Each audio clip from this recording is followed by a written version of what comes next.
It's your perception of the situation that actually causes the stress. When you're stressed, it's harder to have memories about different types of experiences. Hence why certain people disassociate from experiences, because they don't actually remember those experiences.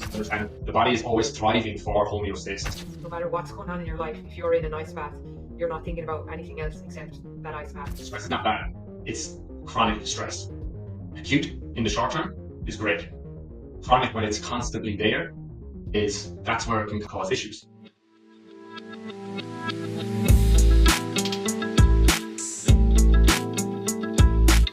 Hey there, and welcome to the Future Fitness Lifestyle. If you're passionate about staying fit, healthy, and mentally sharp, you're in the right place. I'm your host, Matt Cooney, and each week we dive into the latest trends, expert insights, and actionable tips to help you take your fitness, nutrition, and mental well-being to the next level. Ready to level up your health and fitness? Let's jump in and get started. Hey everyone, welcome back to another episode of the Future Fitness Lifestyle Podcast. And today we nearly have a full house. Ro is missing, but we have me, Sharon, Eve, and Tommy. And we have a nice topic to talk about, which was actually chosen on a poll on Instagram, all about stress. So I want everyone here, how's your stress level from 0 to 10? Let me know right now. 5, trying to get on here this morning. I would say 7.5. my stress levels right now, I'm sitting here, are at 0 because I just had a cold shower. Right before my cold shower, I'd say my stress levels were at a 9.9. Flat tire. Flat tire, frozen car, and Frodo decided to leave a nice little present in my room at 12 o'clock last night. So that was also stressful. Nice. And Eve, what are you? Probably about 5 now. Definitely coming down a little bit from yesterday anyway. With your deep breathing. Yeah. Right, so today's going to be a bit of a different episode before we actually get into it. So I want to touch on, what's his name? Brian Johnson, Don't Die. So remember last week we were talking about him, and me and Eve actually hadn't watched the documentary, or we hadn't watched the full thing. And it's funny, like everything we talked about last week with technology and then also community and connection, it kind of panned out if you've watched that Netflix doco, because I actually think for him, he was all about the technology and like all into it. And if you watched it, he then lived with his son, moved in with him. What's his name? Tachi, I think, or was a weird name. He moved in with him for like 150 days, and he ended up having like a really unbelievable connection and love with his son. And I think that kind of actually changed his whole perception of nearly what he was doing, because if you watched it at the end, they were like, it was kind of all sad that his son was leaving him after 150 days. He was going to college or something in Chicago, and he was like very upset. And he's like, "What are you going to do?" And he was like, "I don't know." And then it skips on 4 or 5 months, and it's him with a community doing a hike. And he obviously had probably seen the benefits of love, connection, community. And then it's like, right, okay, I need to bring that to life, because I think before that he was really like maybe introverted or into himself. It was just him and this experiment and everything he was doing. So I just thought it was really interesting that that's kind of what we said the future is going to be last week. So I think we predict the future a bit. How did We always predict the future. He's lost about 5 or 6 years now, has he? I think he's like 6.1 years so far. How much better did his health improve? And it was like, see, it's so hard to know how much what's having the improvement, but it's definitely continued to improve with a lot of basically all his. I think he has all his health markers to like the max he can, and he's and it hasn't plateaued, so it's continuing. He's actually de-aging, so he's literally. It is quite cool to see that he can literally see at the rate that he's de-aging. Is that a word? Is that the way it is? He's getting younger. Benjamin Button. Yeah, I think those stem cells now are going to get so popular in the next couple of years. Yeah, we'll all be on is it the blueprint protocol? Yeah. But yeah, I just thought that was actually really interesting. And let's move forward to today's topic of stress. So when I was thinking about this, as we know, stress is a huge topic. There's so many different ways we can go. And I was like, okay, what is the best way to kind of go about this? And the way I think will work best is kind of breaking it into parts. And I think the first today, it's going to be a bit educational, and then we'll have a discussion around it, because I want to give people more of an understanding of actually what stress is, because a lot of people don't really understand it. And I think even for me, on social media, like a lot of people would say, you need to eat good food, you need to manage your stress, you need to sleep better. Most people are like, yeah, we know that, but they don't really like hearing it, but they're not listening.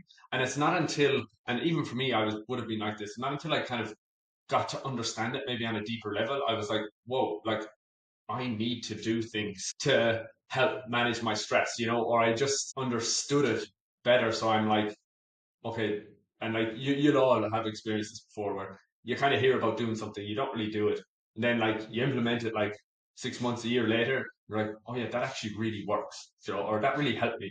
I don't know why I didn't do that sooner. So that's where I want to go with today. Then on other podcasts, we'll probably delve into different areas of stress, whether it's how it affects fat loss, muscle gain, how to actually manage your stress. Guys, you can ask me any questions after it. What we'll do is I'll run through a few different things first. Again, you can shout or stop me if you want on the way. But yeah, are we all good with that? Yep, sounds good. Sounds good. No stress. So first, I want to start with the definition of stress. And Dr. Robert Sapolsky, I think that's his name, he gave a really kind of good, very basic definition, which is anything that throws the body out of homeostasis.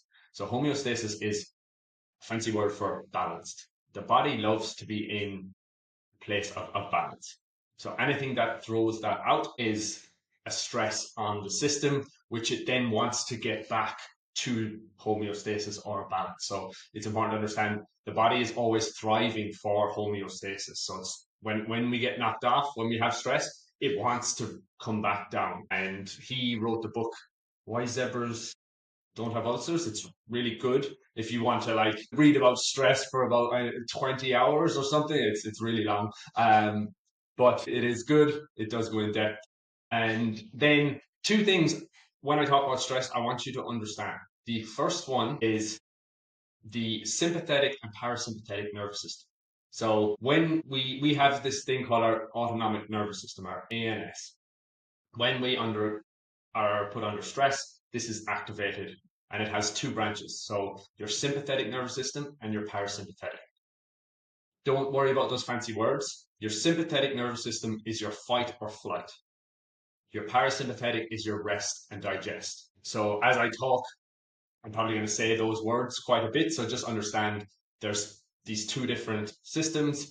Again, both are necessary in the body, but we have fight or flight mode, rest and digest. It's pretty easy to know what's going on in each one of them. So the second thing I want you to remember is the human brain, our brains, we are wired for survival. Everything we do comes back to us staying alive. So as I go through some stuff, remember what we're always trying to do underneath everything is survival. We're trying to keep us here, which is very good. It's very nice of our brains to do that. So when we have a stress response, I'll give you an example. There's four of us here.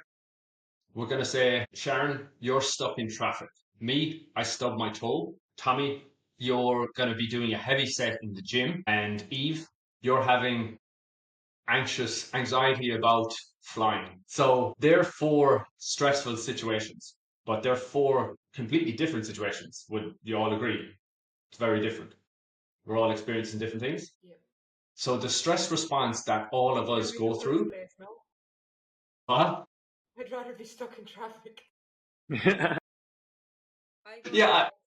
Well, it was random. You just randomly got being anxious about flying. I don't know how I picked that out of a hat. So the thing is, those situations are so different. The stress response that happens in the body is the exact same. So all those situations, and that's what you have to remember is any stress, the body's response is the same. So what happens is when the first thing that happens is your brain perceives a threat. It's a danger. Then what it will do is it will start to communicate. Think of like brain, and then it goes downwards. your brain will communicate to your hypothalamus, which is an area of your brain, which will then activate your sympathetic nervous system, which is your fight or flight mode. That then goes down to the pituitary, which then goes down to the adrenals, and then your adrenals release these stress hormones. So think of cortisol, adrenaline, epinephrine. I think noradrenaline is the other one. So the thing that I just described, that happens like that. That sounds like complicated. It's very long-winded. It happens straight away. It's very, very much your brain perceives it and off it goes. So that's the stress response. So what we have to remember is survival is the goal. Your brain is perceiving danger and it's getting ready to fight, flight, or freeze. So what happens when you have this stress response? Your body then will react with certain things, certain kind of we could call them symptoms. So one is your pupils dilate. So if you've ever seen somebody that's extremely stressed, look at their eyes. They have these big wide eyes, and you could be like, are you okay? And they're like, yeah, I'm fine. I'm not stressed at all. They have these big mad eyes. That's what's going on. Another symptom is it inhibits salivation. So what that means is if you've ever went to give a talk and before this talk you get a bit anxious, nervous, stressed, and your tongue starts going, your mouth goes dry, and you're like, give me some water. Why am I so thirsty? What's going on? And then you're like, is the heating on? It's really hot in here. What's happening? That's what's happening is a stress response. Your heart rate starts to increase. You have this rapid breathing. Your digestion gets impaired because your body is actually now putting out blood to the muscles. Again, it's getting ready to fight. Then also it starts to release like glucose and fats for energy because it's gearing up for, okay, this is a tiger is coming at me. We need to survive. We need to get out of here. And then you'll have an increased alertness as well. Again, you're ready. If you've ever been in those situations, yeah, you're straight away, you're alert. You know what's going on. So that is some of the things that happen when we become stressed. And if you look at the 4 examples I gave you, can you see how it might have positive or a negative impact depending on the situation? So if we look at it, right, Tommy, who is about to do a heavy set in the gym, that's great for him to have all these symptoms, have that blood, and then he does his set. Sharon, who stubbed my toe, again, it's good. The stress response, it's actually helping me to set off an inflammatory response, help me to recover, to manage that pain. Sharon sitting in traffic, again, the big thing there is she could be there for 2 hours. So she's stressed and freaking out for this 2 hours. Whereas Tommy is like 40 seconds. He got his set done and now he's recovering. Eve, who's having a freaker about flying, she could actually have that all day. So you can see here, and the other thing is the difference between, say, me and Tommy is we're actually using that energy. So when the body is getting ready to fight or flight, when Tommy is doing a set, it's actually using the energy because, we're resisting the weight versus if Sharon or Eve, they're just sitting there. So they're not actually using the energy that has been prepared for them. So this is where it can have issues, is when this stuff happens, and this is the big problem with stress. Stress is not bad. It's chronic stress. Acute in the short term is great.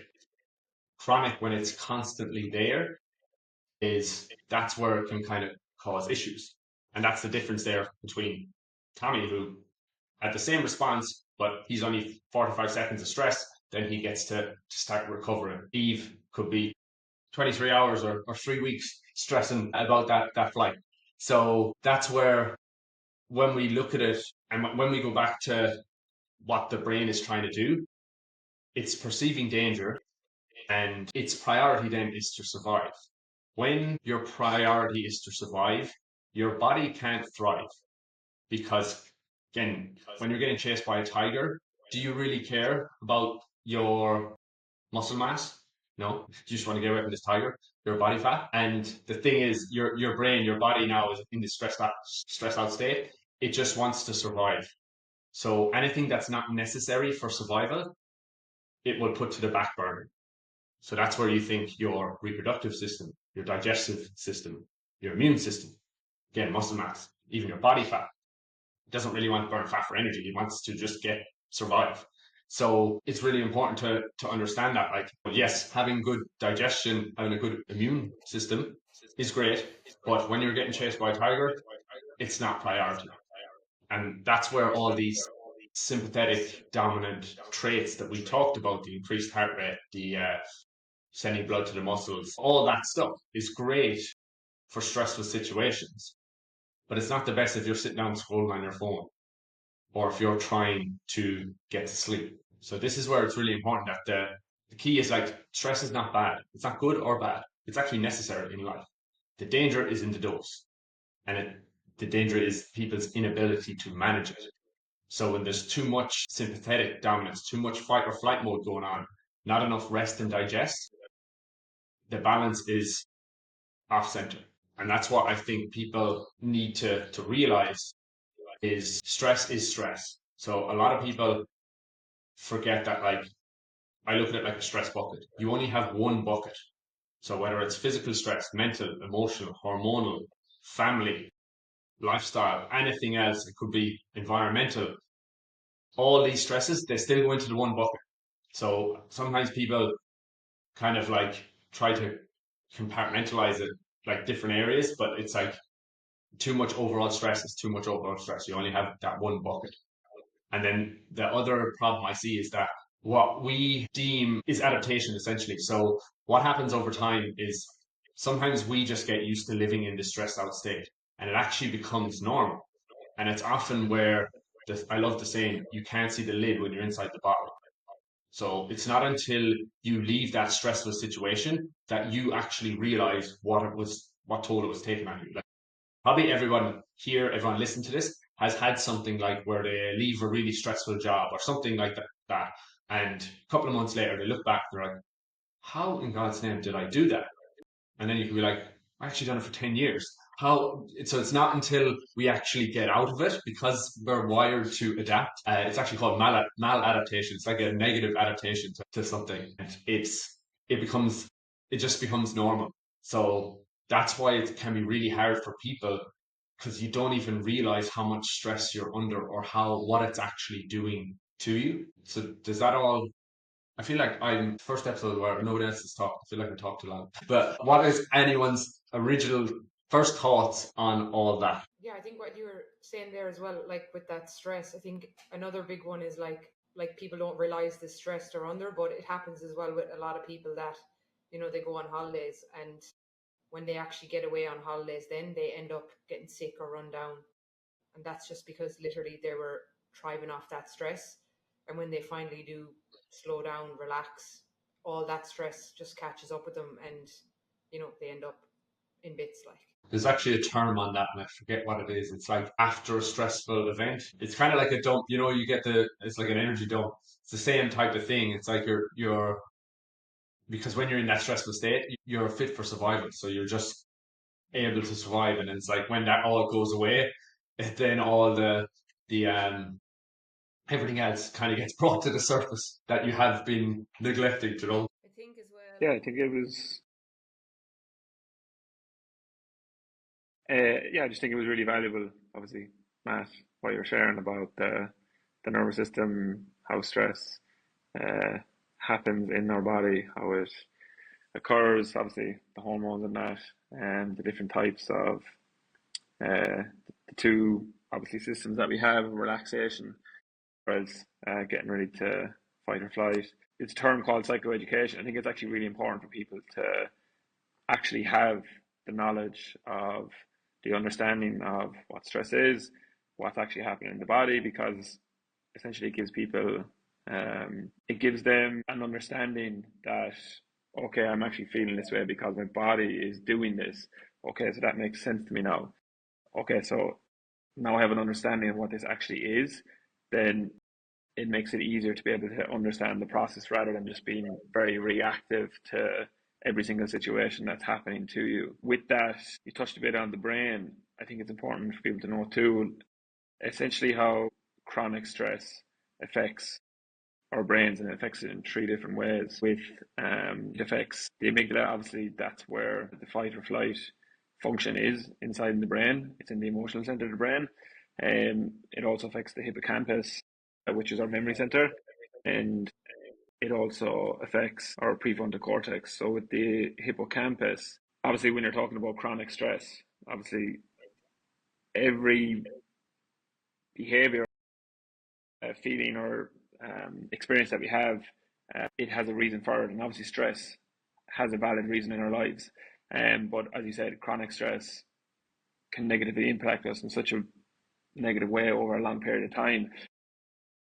The way it affects those parts of the brain is it actually makes your hippocampus smaller. So your memory center of your brain, it actually, as I said, it makes that part of the area smaller. So essentially, when you're stressed, it's harder to have memories about different types of experiences. Hence, why certain people disassociate from experiences because they don't actually remember those experiences. But when it comes to the amygdala, then it increases that function. So, as you said, you're more alert. You increase rumination because you're essentially scanning your environment for danger. So hence why you tend to ruminate a lot more. And with your prefrontal cortex, then it decreases that part of the brain where essentially the functions are for planning and self-development. So if you're chronically stressed, you can see how much of an impact it's actually having on the centers of the brain, which are really important for us to thrive. Yeah. I think that's really valuable because even the three areas you described, essentially, like when you look at a lot of symptoms of chronic stress, like memory loss, like not being able to remember stuff, you'll even experience it. People are, if you're under chronic stress, you can't find your keys all the time. The things that you left down for some reason, you just don't know where they are anymore. It's like, why are these things not here? And then your decision making ability is impaired, and that's what you were saying, Tommy. Like often they'll tell you don't make decisions high stress because basically you can't. It's impaired, and then we often make silly decisions. And then emotional regulation. So often, again, even when you're chronic stressed, you can't regulate your emotions. So you could be actually like bawling, crying. You could be really happy. You're not able to kind of regulate yourself, you know. And it's funny you even said about the planning and self development. I just think of like brain being like chased by a tiger. My personal growth is not an issue. Planning like next week, not an issue. It's like that's what the brain is doing, you know. It's actually very smart because it's just prioritizing survival. Like everything else is just like do not need it. And obviously, with that too, it's a very primal instinct for us. I don't know the exact time frame that human beings have been on this earth, obviously thousands of years, but it just goes to show you how much, obviously, we have changed, but our survival instincts haven't changed because our basic primary need, as you said, is just simply to survive. And obviously, we were developed to have these fear centers in the brain to obviously stay away from saber tooths, whatever danger in that. Obviously, today's world, we don't have to worry about those type of things. But what has happened to us, we've switched that from obviously a saber tooth to, let's say, social experiences, financial concerns, relationship issues, Trump. to Trump. Social media. So essentially, we've just swapped one area of our life into another area of our life where we obviously had developed these symptoms to cause this stress within our lives, and it's trying to be able to minimize them, obviously, and to be able to understand why these events or these experiences are causing you stress. Obviously, you have some sort of attachment to it, and obviously, there's peeling back the layers of all that and the underlying issues behind all that. But it is kind of fascinating to think that we've evolved so much over years, but now we've developed all these fears or these worries about certain aspects of the way we live today. I think, like you said, Tommy, Sharon, any thoughts on it? I think, like you said, Tommy, like people need to understand why these things are causing them stress. But then I also think a lot of people need to understand that they are stressed. I think like some people don't even realize. And I think when you Like you can't go through your whole day without kind of experiencing some stress, and that will happen. But the problem is when you're going through your day and not realizing when you're stressed and not being able to regulate yourself back into kind of that bit more balance. I think that's kind of the big thing with stress is like the inability to kind of manage it. So, all of us, you can't eliminate stress. It's just not the way the world works. And it's actually like if we had a lot of people would be like, oh, love to have no stress. If you had no stress, you actually wouldn't do anything. You wouldn't have purpose. You wouldn't bother probably getting off. You wouldn't challenge yourself. So you actually need stress, but it's the balance of stress plus rest essentially, and making sure that like, and this is why bodybuilders who live, if you ever follow a bodybuilder, they basically just eat, sleep, train. Yeah, that's if you ever hear that kind of thing. There's a reason for that. So their goal is in life is essentially that 1 hour while they're training during the day, stress. 23 hours outside of it, rest. That's what they want. And if you ever met some bodybuilders, big, huge dudes, they're usually the most calmest and relaxed people, and like they nearly fall asleep talking to you because that's that's the way they are. Or they literally lie on the couch. Anytime they're lying down, it's like every limb is not moving. All they're doing is eating their meals. Not that you want to live like that, but there's a reason why they're living. They are the way they are. And it's funny, yeah.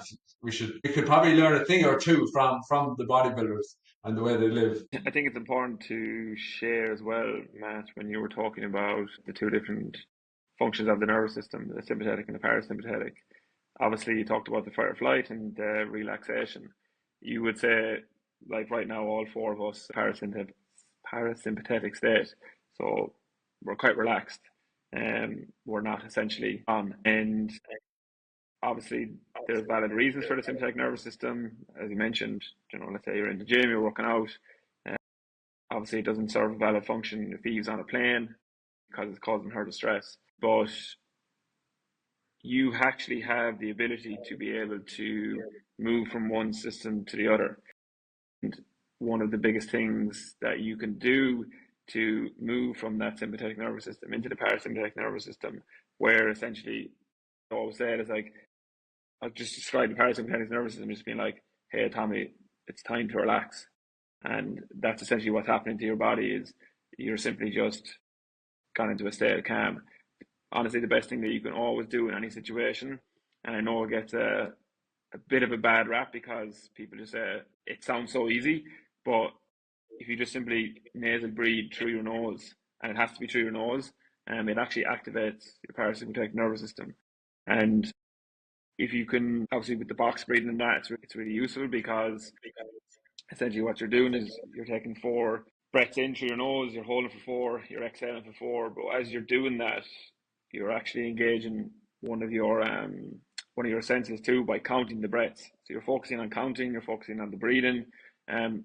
Essentially, when you do that, you can't actually focus on anything else because you're focusing on the breathing and you're focusing on counting the breaths. And essentially, it's just literally calming you to a level where you feel very, very relaxed.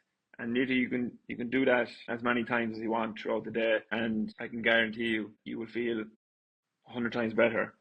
Obviously, that is an ability that can be learned. You can develop that skill, and it does take time and practice with it because when we're stressed, again, your cognitive function is impaired. You're not thinking about, hey, let's do some deep breaths here. But again, it is a practice. It takes time, and it's if it is something that you feel like you're in a very stressful situation, it's always a thing for me to go to, particularly when I'm in emotional situations. Because as Matt said, when emotions are high, intelligence is low. So when you're engaged in an emotional situation, try and remove yourself from the situation and start taking a few deep nasal breaths. I think things like Eve that is are learning that really at the moment, I think. beneficial, aren't they? That kind of coming back into your body when you are stressed. I remember listening to a podcast and they were talking about your central nervous system. So basically the messages all the time going from your brain to your body and your body to your brain.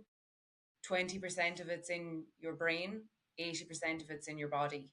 So if you can come back down into your body with things like that, things like breathing, being a bit more aware of your surroundings, that kind of coming out of your emotional mind, it can take you out of your head, calm your head down, and that will kind of signal that relaxed state more so than just kind of, when you're stressed or when things are going on or when you're emotional. It's very easy to get caught in that loop of, just catching into every single thought. But like you're saying, Tommy, with the breathing, it's disconnecting from those thoughts on loop, one after the other, getting worse, and stopping that in its tracks. Yeah, I think as well, cold.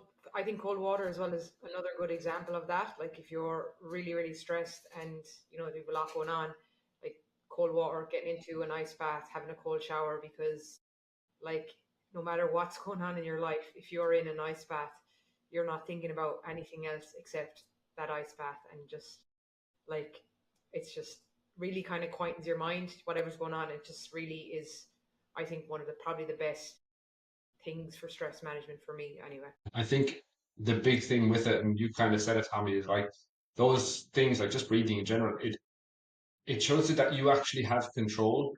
So a lot of people, what causes people stress is it's they get so when they're stressed out, they think they have no control over it.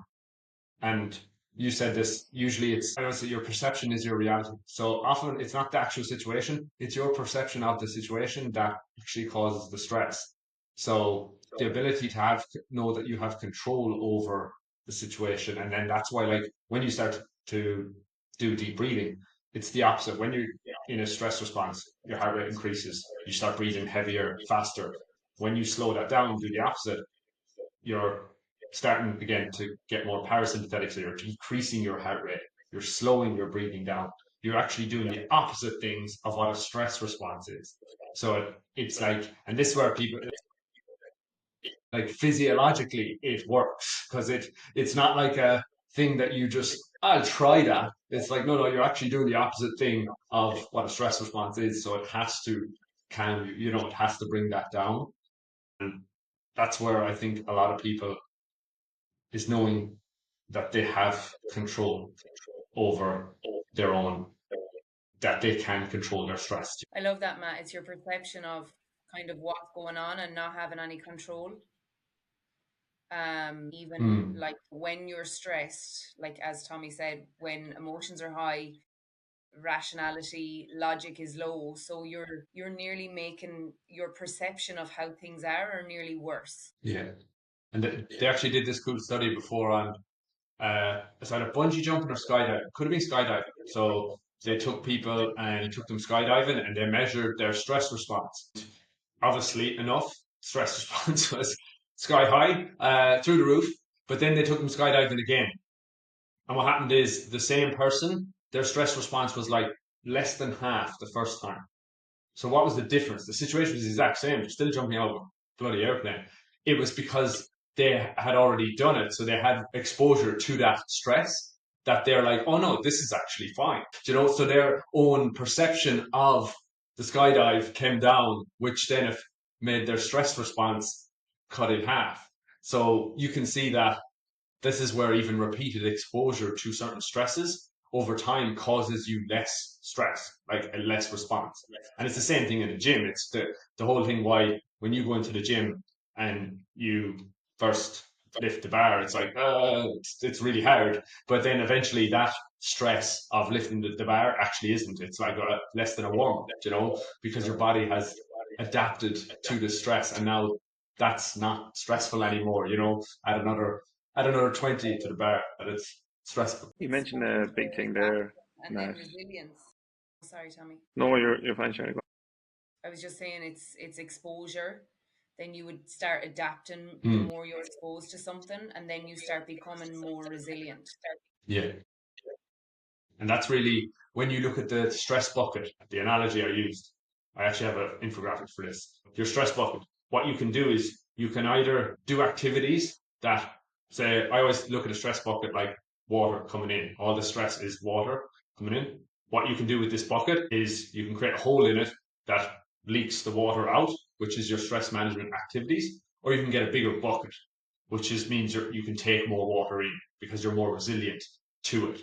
So that's where it's like, yes, we want to do stress management activities, but we also actually want to do stressful stuff that actually allows us to adapt and create that bigger bucket to handle stress. And that's the whole thing with like a lot of the stress management activities. It's not necessarily the activity itself, it's the result of it. So it's like, it's not cold water really, it's that helping us with the ability to manage other stressors in our life that I believe is the big actual benefit, you know. And I think for Yeah, many you people, both that's the mentioned it problem. there. They don't have those activities. You know, they think like going to the gym, training, going for a run, you know, things like that. If they think that that's kind of doing something to switch off or doing something to de-stress, you know, they're only adding to the stress and they're only reducing their ability to adapt to other stresses. Yeah, you definitely with stress, like you said there with training, like a lot of people say, "Oh, I go to the gym or I run. That's my stress management." And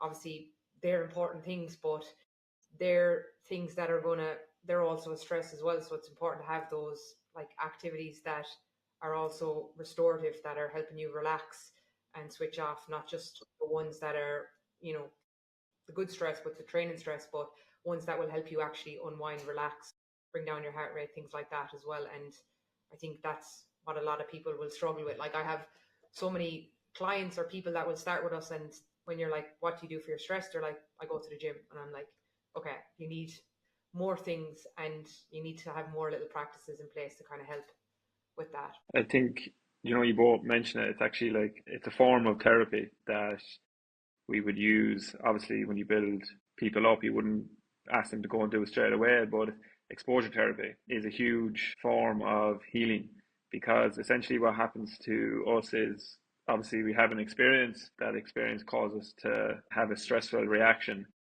What tends to happen after that is we tend to develop like a cognitive distortion around that experience.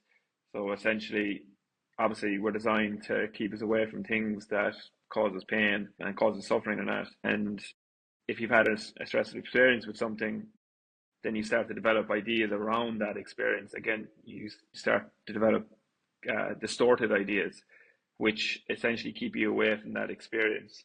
And those distorted cognitions then obviously create very overwhelming feelings. So then, like, you've built up this like whole narrative around this experience because you feel like you're going to feel a certain way. Yes, of course, more than likely on your first time, let's say, doing it, it will feel uncomfortable because you're placing yourself in that situation. But it's such a huge form of healing is exposure therapy. Obviously, when you feel like the individual is ready to go and put themselves in that situation, because at the very end of that like idea or that thought or that feeling is that I'm going to die. So essentially it is trying to keep you away from that. Eve, I don't want to pick on you, but like it's such a good example to have, and like so many people have it, but like with planes, and people feel very uneasy or feel very unsafe on planes.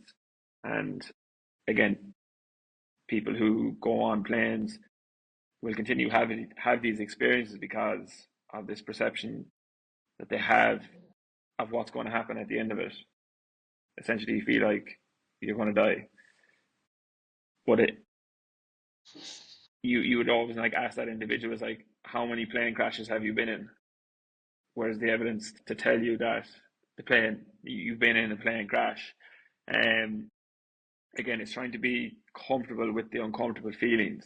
And I know we've all experienced that, being on planes and that. It's just really trying to be able to regulate yourself in those situations because, again, you feel very unsafe in any whatever situation it is that's causing you distress. So your ability to be able to regulate yourself in that moment with stress management techniques is really going to serve you in such a healthy way because you're developing all these skills and these abilities to be able to handle difficult situations, which essentially is going to allow you to take on difficult challenges, new experiences. It's going to allow you to grow, to develop, to transform. But that, as I say to people, is a lifelong journey. So it is. And we're always going to develop experiences or situations that are going to cause us distress. We are. That's just human beings in general. We're going to have negative experiences that we're going to associate with stressful situations. It's more so just our ability to be able to handle those situations as best that we can and try and learn from them. So, Eve, I would love the day that you step on a plane and you feel completely and utterly safe, confident, happy, joyful, and that there's you have no thoughts or no feelings around what might happen to this plane. Yeah. Hopefully that happens someday. And Tommy, you brought up a good point there. Well, no, you brought up a good point for me is the brain doesn't know the difference between an imagined an experience and reality. So this is why it's very important with when it comes to your mental and emotional stress.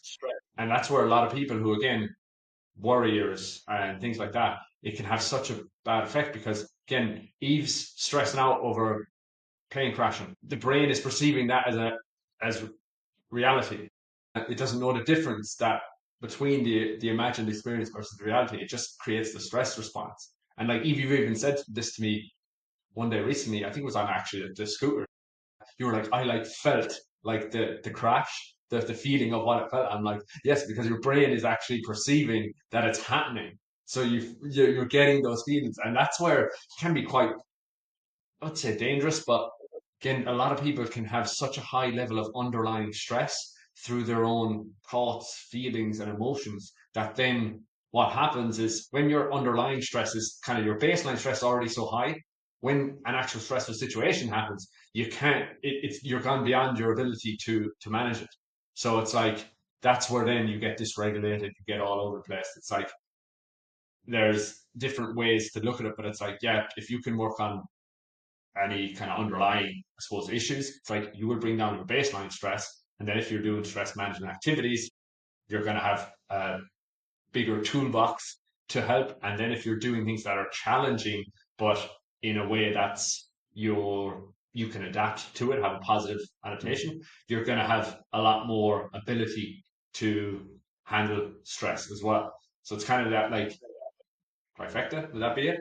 Of things that I think ultimately would bring you to a good place. I'm not going to say like you're going to be a king, but you will be able to at least manage your stress, understand it, aware of it, and know how to control it long term. Does that make sense? Totally. I think as well, So I think Tommy, just what you were, oh, sorry. go ahead, Shannon. Tommy, just what you were saying about like, you know, the importance there of like regulating yourself when these things are coming up, but also as well, when it comes to regulating yourself, I can't remember what podcast I was listening to this on, but it's like the people around you can help regulate you. It's like your central nervous system, it's like Wi-Fi. It's called co-regulation.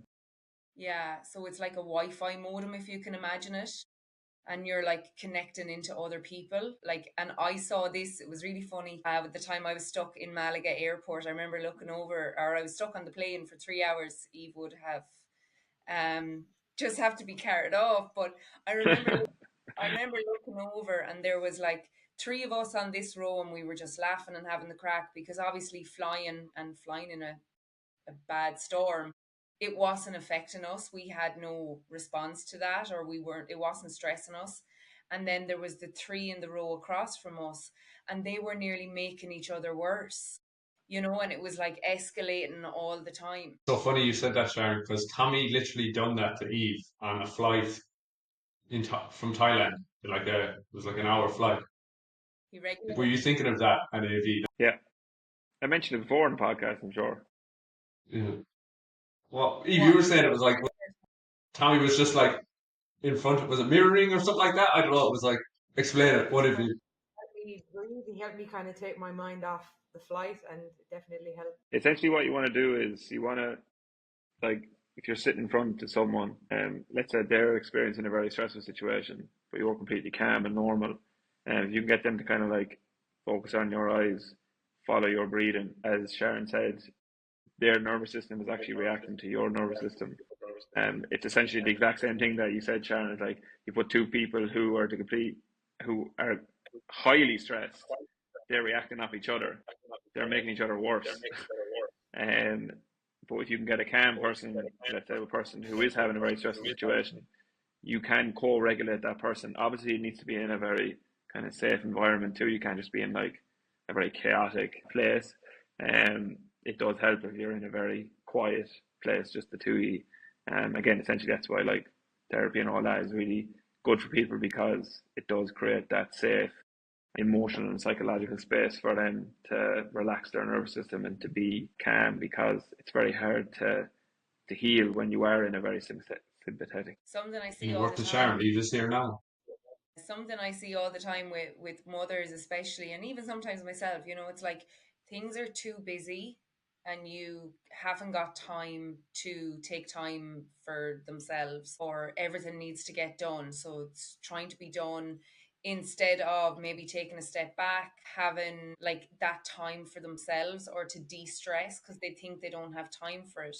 But even, as I was listening to you talking, Tommy, about like that kind of when you're kind of calmer and you're regulating someone as well to be calmer, it made me think of like a parent with a child, so that you're able, like, it's more so important if you're a mother and you don't have time and things are busy and things are stressed. It's more so important if you have children to take that time so you're able to meet them from a better place as well. Sharon, you actually just reminded me of something that's actually like so important, such a good example of like a mother and a child, because essentially, as a child, as a baby, you can't regulate. You're not able to regulate yourself. Hence why we need the primary caregiver in our life to meet our emotional and psychological needs, to be able to soothe us, to be able to say, and again, we won't go into attachment systems or anything like that, but essentially, the child will come to you, I don't feel safe, make me feel safe. Okay, I feel safe, now I can go off and play again. And in the back of my mind, then I know that, okay, well, I can go out here, I can be curious, I can play around. If a stressful situation comes up, I know I have, let's say, my mother or my dad there to go back to. Essentially, what we do then is like, if we don't have that as kids, we take that into adulthood, where obviously our ability to be able to handle these situations is highly impaired, because we've never learned those skills from our parents. We've never had them to be able to teach us those skills. With therapy, with things like that, you can help obviously teach people these skills to be able to co-regulate themselves. That word regulate is honestly a big, what would you say, maybe clickbait coming out of this podcast is, if people can help learn to regulate their nervous systems better than what they're used to, then they will start to live a life less stressed. I think that's the key. And a good way to finish it, I think, is your ability to regulate your nervous system will probably dictate a lot of your life. That's what I've learned, because it's kind of like everything stems from that. So I think we'll leave it there for this one. I do want to go into the effects of stress, maybe on fat loss and muscle building, also looking at maybe some stress management techniques, and through different lenses, whether it's lifestyle, emotional, physical, mental. They're probably going to take podcasts on their own to go through. So yeah, thank you all so much for joining me today. We do have a random question to finish, which is a nice one. What do you secretly hoard? What does that mean? Things you hold on to, Who like is going to spill? What is it, Sharon? things you keep that you don't really need. Oh, right, okay. Go on, Sharon, you go first. I'm not a hoarder. I'm the opposite. My mother always says if you stood still in my house for long enough, I'd put you in a black bag and send you down to the charity shop. Because I only have. That's so true. That's brilliant. I think if I was to hoard anything, it's those clothes that I do like, that I probably won't ever wear again, but I still kind of can't get rid of them. But I think just like very few things. I think for me, it would probably be runners, because I always said if I was like really rich, I'd have a new pair of runners every single day, because I just absolutely love runners. But I find it very hard to also throw them away. I have like so many old runners that I just like never wear, but yet I still have them in my house. Steve, you're a hoarding background. So Not hoarding. We're gonna have to edit that out. I live out of a suitcase, so I think I'm pretty good at like not keeping things I don't need. Maybe like with food, I don't like to use the last bit of food. I like to kind of keep it so that it's not gone. Yes, that's a one for you. Last night we had 3 chocolates and we had one each, and I had one and I was keeping that, and Matt just ate it, so I was really pissed off. But Eve used to do that actually, like nearly collect like treats but not eat them, like wouldn't eat them. So it's just like I'm like, there's no point in. She couldn't bring herself to eat them. I'm like, this is not the point of actually having them. Well, My Easter I egg. think for me as well. Because we live out of a suitcase. I literally can't hoard anything. No, well, you could say I'm really bad at Sharon. Near the opposite. You know how you're saying you get new things. I can get new things and not use them. I'll just keep on to the old. Like I have a wallet there that's fallen apart. I don't. I think I've bought a new wallet. I still haven't used it. I do like Bloody, that. what's coming up for me is those bloody ripped jeans. Yeah, get rid of the ripped jeans. Yes, they're gone. They're gone. Billy abused me and they're gone. You hoard all your old clothes. Yeah, that could be that could be me. But yeah, I think that's all for today, folks. And thank you for joining us. I think the next ones will probably carry on about stress, but we'll see. If you did enjoy today's episode, please do let us know. And if you do want us to go into it a bit more deeper on other kind of topics around stress, we definitely will.